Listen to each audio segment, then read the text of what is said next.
વધુ એક તથ્યકાંડ થતા રહી ગયો। આંબલી બોપલ રોડ પર નશામાં ચૂર ઓડી ચાલકે 5 થી 7 વાહનને અડફેટે લઈ સિગરેટના કશ માર્યા। 2 મહિનામાં બીજી વાર ઢીંચીને ગાડી ચલાવી। ફેંકુબાજ નકલી આઈએએસ મેહુલ શાહના કરતૂતો। રેવન્યુમાં છું કહી 35 કરોડમાં સ્કૂલ ખરીદવાની ડીલ કરી। પ્રવાસ સ્પોર્ટ્સ એકેડમીના નામે વિદ્યાર્થીઓના પૈસા પડાવ્યા। ડીઈઓને સન્માન સમારોહમાં બોલાવ્યા।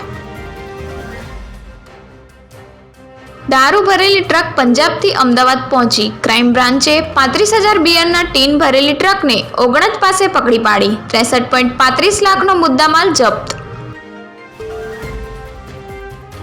સુરતમાં થિયેટરમાં યુવકે 2 બહેનોની છેડતી કરી। બાજુમાં બ્યુટી બહુ સારી છે કહી મોબાઈલથી ફ્લેશ લાઇટ મારી એક યુવતીનો હાથ પકડ્યો, બીજીને ધક્કો માર્યો।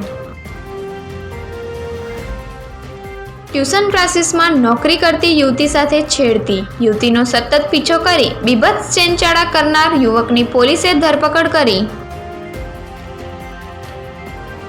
સાવલીમાં સગીરા પર દુષ્કર્મના કેસમાં દોષિતને 20 વર્ષની સજા, કોર્ટનું નિરીક્ષણ। આવા કિસ્સાથી માતા પિતા દીકરીઓને નિર્ભય રીતે શાળામાં મોકલી શકતા નથી।